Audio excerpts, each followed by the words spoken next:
Hey there, deep divers. You know how it is, right? We've all been there, staring at those huge life questions. Questions about love, maybe work, dealing with pain, or, even what happens after all this. Hmm. And you just wish sometimes there was like a shortcut, some way to get to the heart of it all. Absolutely. That feeling is pretty universal, I think. Well, today that's kind of what we're doing. We're setting off on this really profound deep dive into some timeless wisdom. We are indeed.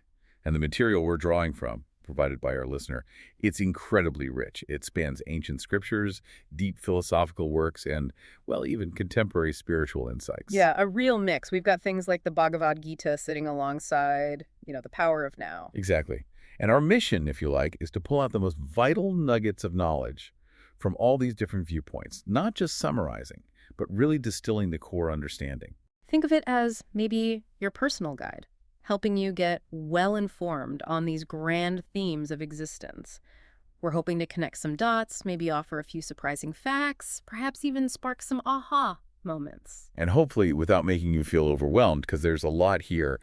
We want to see how these different traditions, sometimes seemingly worlds apart, actually grapple with the same fundamental human stuff. Exactly. It's all about finding deeper meaning in your own journey, exploring what's been believed, and crucially, why it might matter to you right now. We're not here to preach, just to explore. A journey of exploration. Okay, let's dive in. Let's unpack this. Right, first up, let's talk about something we all know intimately, that constant companion, our inner voice. Ah, yes, the voice. The commentator, always got something to say, often critical, sometimes helpful maybe, but just always there. Mm-hmm. Michael Singer's The Untethered Soul paints such a vivid picture of this. He calls it incessant chatter. It's almost like having an inner roommate. That's a great analogy, isn't it? An inner roommate. Yeah. And Singer suggests this roommate finds fault with, well, pretty much everything, makes melodrama out of everything, whether it's tiny or huge. And what's really fascinating, truly insightful in that text, is the core idea, that voice. It's not actually you. Right. You're the one who hears it. Exactly. That distinction is crucial. It's a fundamental shift in perception that, well, so many spiritual paths emphasize. Singer sees this voice as this internal weight we carry, right? An accumulation of thought patterns. Driven by fear, he says. Fear of pain, sorrow. Often, yes. Yeah. A deep-seated fear. And we carry this dialogue around, maybe not even realizing the burden it is, identifying with its critiques, its worries, its stories about who we are. Constantly. So the key, he suggests, is to step back. To become the observer. Just watch it objectively. Stop identifying with every single thing it says. Whether it's nice or mean, even spiritual stuff. Right. Just the act of observing it, recognizing you are the listener, not the speaker. That starts to create some space, some separation. It's the first step. So recognizing this attachment, this identification with the chatter, that's really foundational. Step one towards real freedom. It seems to be, yes. It's not about silencing it because, let's be honest, that feels impossible most of the time. Right. It's more about understanding its nature. Seeing it as a mechanism, not your essential self. The Untethered Soul puts it pretty bluntly, doesn't it? Once you see what this roommate does, how it blows small things way out of proportion, fuels anxiety. Like the scratch on the new car becoming a catastrophe. Exactly. Once you see that, you're ready for growth, ready for transformation, because you realize this internal thing is actually making your life kind of messy. Absolutely. And this idea of disentangling, it goes even deeper in other traditions. Take A Course in Miracles. It offers a pretty radical view of this inner construct, the ego. How so? The Course characterizes the ego as totally committed to untruth. It says it operates in total contradiction to the Holy Spirit and to the knowledge of God. Okay, that's strong language. What does that mean exactly in the Course's terms? Well, spiritual knowledge in the Course refers to the inherent truth of our being unified, loving, connected to Source. The ego, then, is seen as a profound misperception of that truth. A misperception. Yeah, a belief that we're separate, self-sufficient, that what you are is up to you to decide. It's a thought system built on separation, fear, guilt. Perceiving reality completely opposite to that underlying spiritual truth. So it's designed to keep that illusion of individuality going. That's the idea, at all costs. It's a very sophisticated defense mechanism against realizing our unity. And then there's Theologia Germanica, that mystical text. It seems to echo this, maybe with different words, linking I, me, self, mine with disobedience, falsehood. It does, yes. It contrasts that self-centered state, the I, me, self, with what it calls true obedience, a state where, and this is radical, One should no more seek or regard himself than if he did not exist. Wow. Sounds like self-effacement taken to the extreme. It's not really about annihilation in a negative way, though. It's more about a profound shift in where our sense of identity comes from. It's about surrendering that individual egoic will to a higher principle. Recognizing that only God, whatever we call that, truly is. Essentially, yes. It's a challenge in our world which celebrates the individual so much, but it points towards a much vaster, interconnected reality. Okay, so we have the inner chatter, the ego is misperception, this call to let go of self, and then the power of now brings in something else critical, right? About emotional pain. Yes, a crucial insight. It suggests that if part of our identity gets tangled up with our emotional pain, we actually unconsciously resist healing. How does that work? Like we get attached to our suffering. Exactly. Think about how often people say, oh, that's just the way I am, referring to their anxiety or their anger or their sadness. Toy says, as long as you make an identity for yourself out of the pain, you cannot become free of it. So the pain becomes part of who we think we are. Precisely. He calls it the pain body, not just an emotion, but like an energy field, the living past within us. If we identify with it, we identify with the past, making that pain central to our sense of self. So breaking free means becoming conscious of that attachment, realizing we might be kind of sabotaging ourselves because the pain feels familiar. That's the core of it, recognizing that unconscious self-sabotage that keeps the suffering going. It's profound. Okay, so as we start to maybe untangle from the chatter, see the ego's tricks, notice our attachment to pain, where do we look instead? Is it all struggle or is there something else inside? Well, that's where many traditions point inward, toward a profound internal resource, a different kind of presence. Like an autobiography of a yogi, Yogananda's story about the student wanting to go to the Himalayas. Exactly. It's such a beautiful story. He tells the student, essentially, you don't need to go searching far away. Your simple room where you can be alone, that is your cave. That is your sacred mountain. That is where you will find the kingdom of God. That's incredibly empowering, isn't it? Makes it accessible right here, right now, not some exclusive thing. It truly is. This idea of an innate, accessible divinity. Yeah. It's powerful, and it runs through so many philosophies.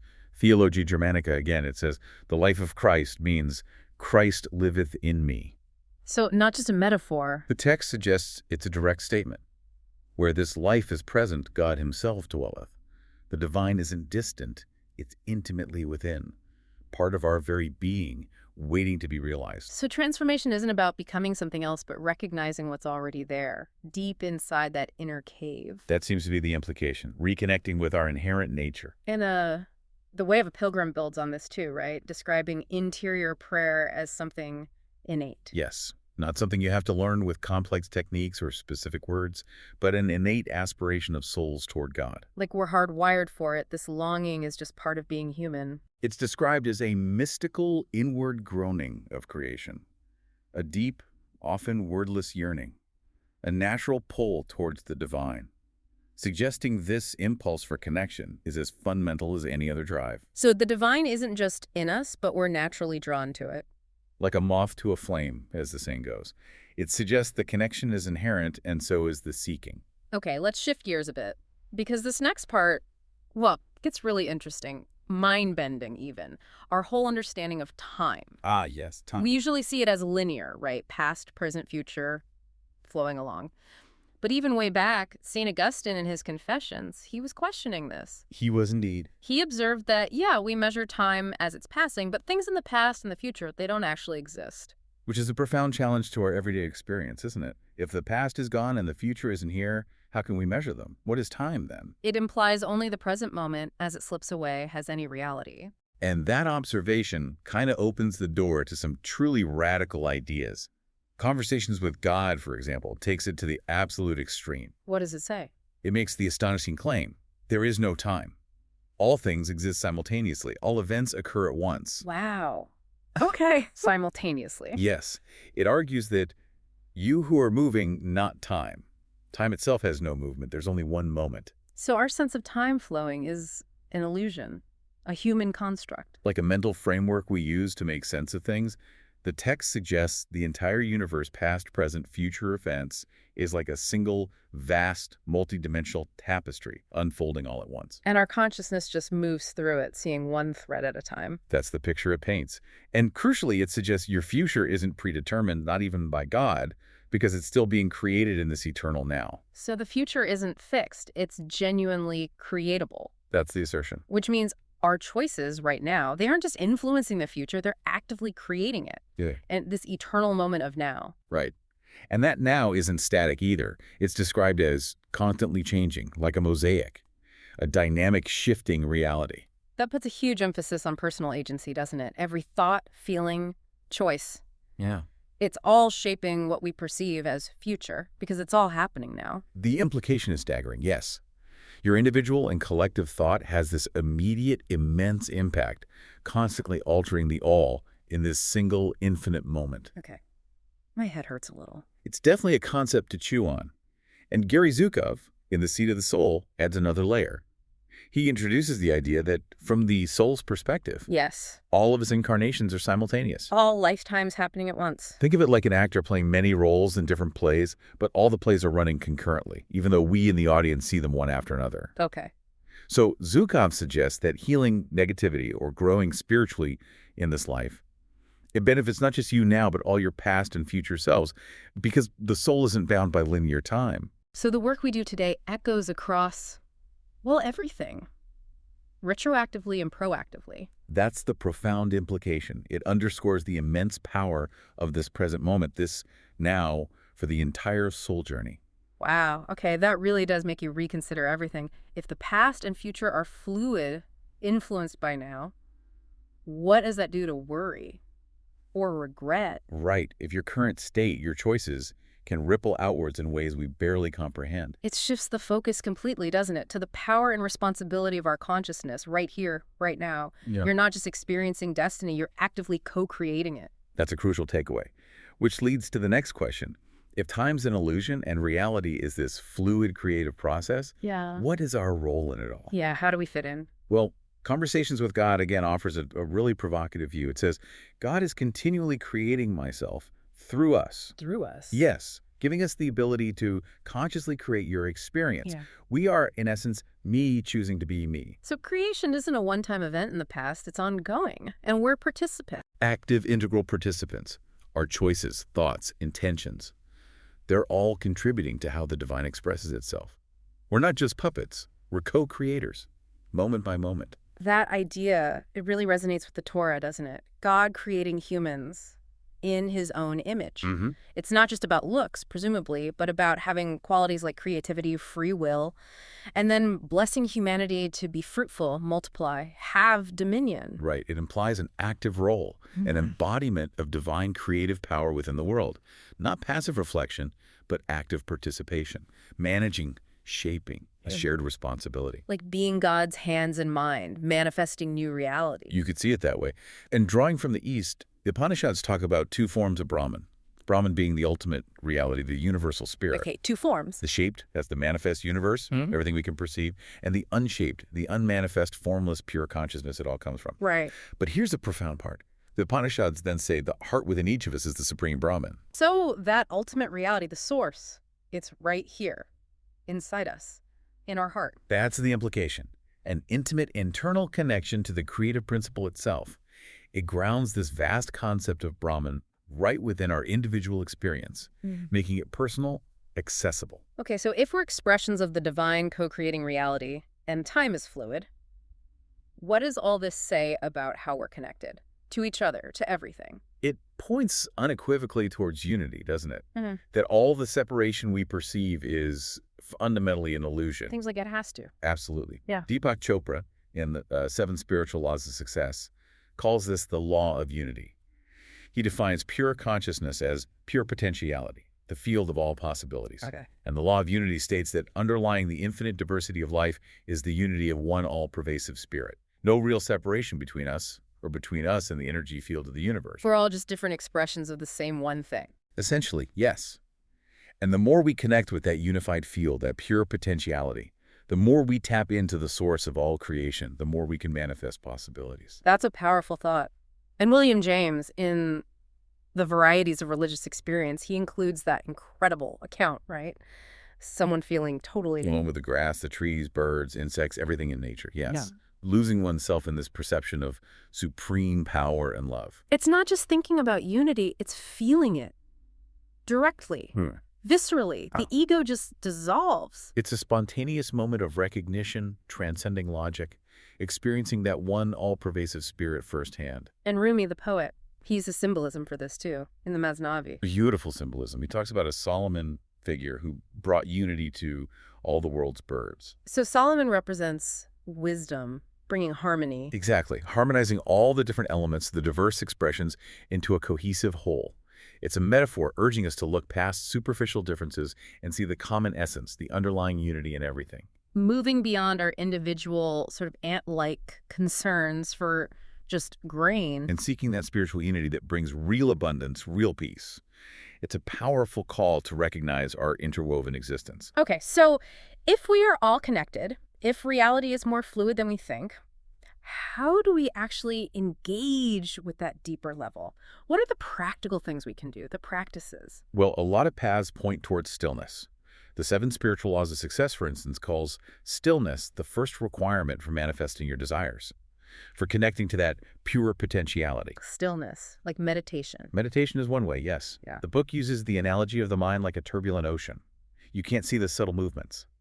But in stillness, even the faintest intention will ripple across the underlying ground of universal consciousness. And how do we get still? The book mentions non-judgment. Exactly, non-judgment. Recognizing that constantly evaluating, criticizing ourselves or others, that creates turbulence in your internal dialogue. It constricts energy flow, blocks the connection. So it's about quieting that inner roommate we talked about. Not by force, but gently. Gently, yes, through non-judgmental presence. And Eckhart Tolle, in The Power of Now, he offers a really immediate way into this, doesn't he? He does, very practical. Withdraw attention from past and future, get out of the mental stories, the time dimension, and just observe your mind. Bring presence into your life. And he has that key insight. The moment you realize you are not present, you are present. It's brilliant, isn't it? The very act of noticing your mind has wandered, just observing the thoughts without judgment.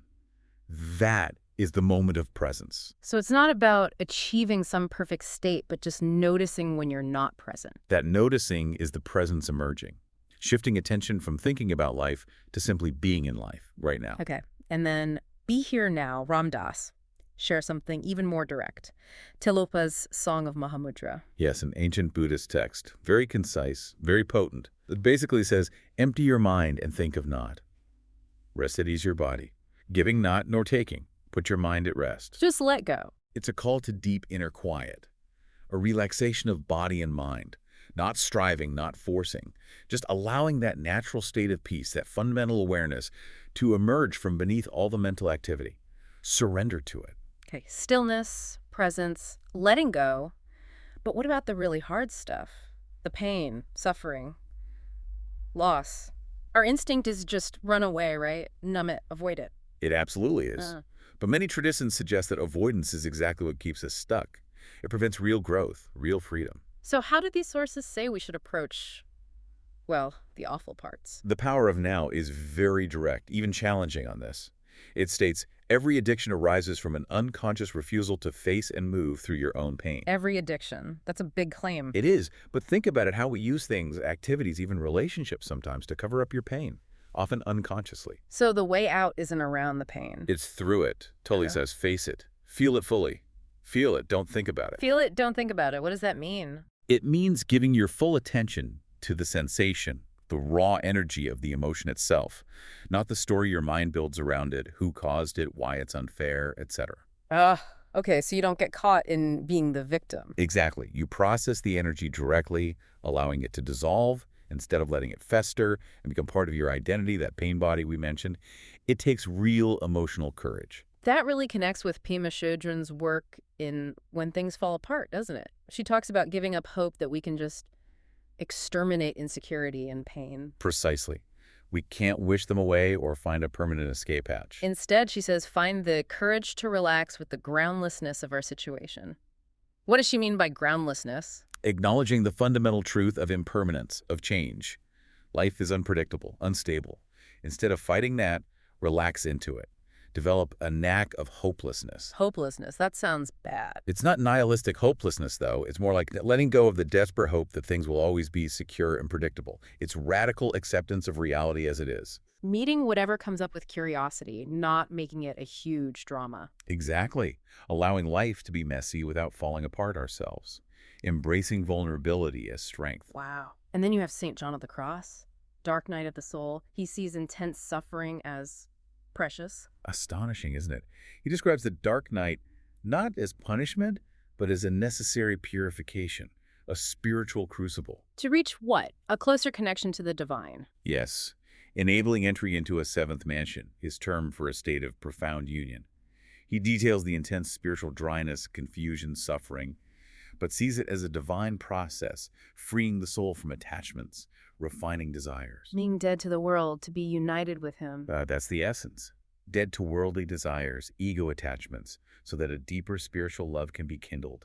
Suffering becomes this essential transformative tool. That's an extraordinary reframe. It's terrifying for most of us, the idea of embracing pain.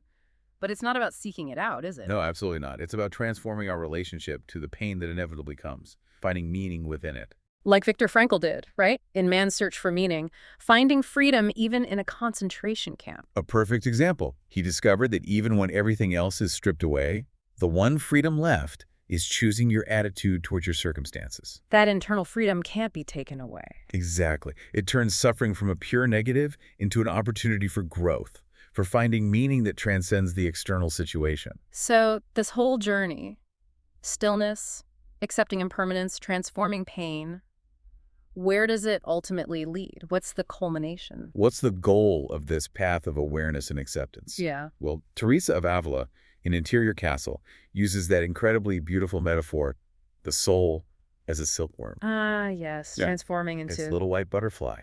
After being dead to the world, letting go of those worldly attachments and ego, and becoming united with him, It's a complete metamorphosis. a profound interchange. She describes a state of peace, where the soul is so filled with divine truth, it has no need of another master. It doesn't even recognize its old self. Its only desires to praise and, interestingly, to suffer great trials out of love. A total shedding of the old self for something luminous and new. And the Philokalia, that collection from the Orthodox masters, talks about something similar, the intellect dying to all created beings. Dying again. What does that mean for the intellect? Not annihilation, but shedding its limited conceptual frameworks, moving beyond just what the senses perceive or the mind can understand. To receive what? The life of divine grace, and to directly apprehend their creator. It's about bypassing mental constructs to reach a state of direct, living knowledge of God, experiencing reality without the ego's filter. That's a powerful image of transformation. And even after physical death, this process isn't necessarily over, according to the Tibetan Book of the Dead. Correct. It describes the bardo, the intermediate state after death, as this crucial window of opportunity for co-emergent pristine cognition. Basically, recognizing the natural, clear, luminous awareness that can arise then. And the key is non-attachment to good or bad experiences in that state. Exactly. Don't cling to bliss, don't recoil from suffering. Just recognize the pure awareness itself, awareness without distraction. It's a reminder that the work, the potential for realization, continues beyond this life, always pointing towards pure, unconditioned consciousness. Okay, so as we go through this amazing inner journey, finding stillness, accepting pain, moving towards this kind of union or transformation, how does this actually show up in our lives? How do our actions change? What does living with purpose look like from this perspective? That's the critical question, isn't it? How does inner change translate outwards? The Bhagavad Gita offers really profound guidance here. On action. Yes, it advises acting with a controlled mind, giving up that sense of owning things or even owning the results of your actions, acting only for necessities. Seeing yourself as part and parcel of the Supreme. Exactly. The core idea is karma yoga detached action. Doing your duty, fulfilling your role, but without attachment to the fruits, the outcomes. So you work hard, but you're not desperately clinging to success or fearing failure? Precisely. When you see yourself as an instrument of something larger, not just an ego striving for personal gain, you're not affected by sinful reactions. Your mind is controlled, focused on right action, not just personal gratification. That allows for a kind of inner freedom even while you're busy in the world. That's the goal. Skillful, wholehearted action, free from clinging. That's a huge shift from how we normally think about goals and work. And the seven spiritual laws of success builds on this idea of action and consequence, right? With karma. It does. It explains karma not as punishment, but as this cycle driven by memory and desire, which then generates action. Unconscious patterns repeating. So how do we break the cycle, become a conscious generator of reality? By making evolutionary choices. Choices that foster growth and happiness, not just for you, but for others too. And how do you know which choices are evolutionary? The book suggests tuning into your body's signals, an inner sense of comfort or discomfort. Comfort signals an evolutionary choice. Discomfort signals one leading to stagnation or suffering. So your body becomes a kind of guide. Yes. It empowers you to consciously shape your karmic path, creating well-being by choosing alignment with higher consciousness instead of just repeating old patterns. And this connects directly to the power of now's idea about our interstate broadcasting energy. Absolutely. Toll suggests our interstate peace or anxiety, unity or separation acts like a broadcast, attracting and manifesting experiences that resonate with it. So being a conscious choice maker isn't just about external actions, but also managing that inner state, ensuring it's evolutionary. Exactly. Because that inner state is shaping your reality just as much, if not more, than what you physically do. Our internal landscape is incredibly potent. Okay, let's talk relationships. For most of us, they're absolutely central to life, to happiness. What do these traditions say about love, partnership, connection, especially given this focus on inner work? Oh, they definitely challenge some conventional ideas. Conversations with God, again, is quite radical here. How so? It asserts that the primary purpose of relationships isn't finding completion in another person. It's for evolution, for creating self, for knowing self. So relationships are for self-discovery. Primarily, yes. It insists the first relationship must be with yourself. You need to fully honor and cherish and love yourself before you can truly, purely love another. Why is that? Because if you don't love yourself, the text argues, you'll inevitably look for what you lack in the other person, which leads to neediness, expectation, dependence, not pure love. So relationships become holy ground for self-creation, reflecting back who we are. That's the idea, not just for making us feel whole. And then the text takes this even further, challenging traditional marriage vows, calling them potentially ungodly. It does, quite provocatively. If the vows imply that one person is more special, then another, it sees that as potentially conflicting with the idea of God's love being unlimited and unconditional for everyone. So the forsaking all others part is problematic from that viewpoint.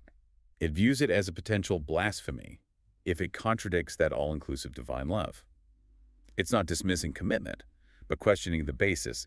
Is it based on fear, control, needing completion, or on expansive, unconditional love flowing from self-sufficiency? That's a really deep question to ask about our own commitments. It is. And interestingly, C.S. Lewis, from a very different perspective in the Screwed Tape Letters, also offers a caution about relationships. What's he say? Through his demon character. Right. He warns against the human mistake of confusing being in love, that intense, exciting, but often temporary feeling with the actual foundation for marriage. Ah, so the butterflies aren't enough. Lewis suggests humans are often tricked into thinking that feeling is the only thing that matters, ignoring deeper pillars like fidelity, goodwill, commitment, maybe family. He argues that being in love often fades, and a more mature, chosen love is needed for endurance. That's a more pragmatic view, but still distinguishes between fleeting emotion and lasting commitment. Yes, highlighting the virtues required beyond just the initial infatuation. This all makes you think, doesn't it? Are we seeking completion in others? Tara Bracca talks about this in Radical Acceptance, right? How feeling inadequate makes us blame others. Yes, and how that just reinforces our own insecurity. But she also points to the power of unconditional, all-knowing, and completely accepting love, like that shown by Maharaj Ji in Be Here Now. What does that kind of love do? It helps clear away impurities. It creates a safe space where we can face our own stuff without fear, fostering real self-acceptance and healing. So from that place of wholeness, we can relate differently, not to get something, but to share. Exactly. Giving and receiving love from freedom and joy, not from lack. Okay, so we've gone deep into the self, reality, the path, relationships. Let's zoom out one last time. What about our collective life? Society, the planet. A crucial final step. If individual transformation is so key, what are the implications for the bigger picture? Does Conversations with God tackle this too? It seems pretty comprehensive. It does. And with some highly ambitious ideas. It proposes things like a one-world government and a global peacekeeping force Wow. to ensure basic needs survival with dignity for everyone. It challenges the world's haves to share resources, arguing that the evolution of a society is measured by how well it treats the least among its members. So, ensuring basics first, then people can pursue noble pursuits, leveling the playing field globally. That's the vision, moving from competition to cooperation, ensuring all voices are heard. It's definitely radical. And Rumi, again in the Masnavi, he reminds us of something universal here too. Yes, with that poetic question, there is no nation to which a warner wasn't sent at all. Implying that guidance, wisdom, the call to harmony, it's everywhere, throughout history. Exactly. It suggests a universal intention for ethical guidance, for collective understanding, available to all cultures. Not one exclusive path, but a common thread urging us towards peace and mutual upliftment. So it all points towards this sense of collective responsibility, moving beyond just my own spiritual growth. Absolutely. Seeing that individual transformation finds its completion in contributing to the well-being of the whole. And ultimately, maybe this contributes to that new light A Course in Miracles talks about, where the kingdom of heaven breaks through. That's the ultimate vision, isn't it? A collective shift in consciousness, where separation falls away, our true unified nature is recognized, and the world transforms as a result, understanding replacing division, shared resources, ensuring dignity, a natural outflow of inner awakening. Well, deep divers, what a journey. We've really covered some ground today. Through the intricate landscapes of self-awareness, explored the fluid nature of reality itself. Unpack those deep practices of spiritual growth. And consider the really profound implications for how we act, how we relate, both as individuals and, collectively. From St. Augustine and the Gita right up to the untethered soul and conversations with God. The sources, despite their diversity, they consistently point towards this huge inner potential within every single one of us. Yeah, it's a clear call, isn't it? To shed illusions, untangle from that inner chatter. Embrace transformation, even the difficult parts, and connect with a deeper unified truth that's beyond our usual fragmented way of seeing things. Stepping out of the noise, into the stillness. Recognizing our role as co-creators, acting from conscious choice, and aiming for that unconditional, all-encompassing love. So the big question for you, our listener, after all this, if time really is an illusion, if your future isn't set but is actively being created by your choices, your thoughts right now, what truth are you going to choose to live, to manifest today? And how might your presence, your stillness, your commitment to unity, how might that shift not just your life, but the whole fabric of this eternal moment of now for everyone? A powerful question indeed. Definitely something to mull over until our next deep dive.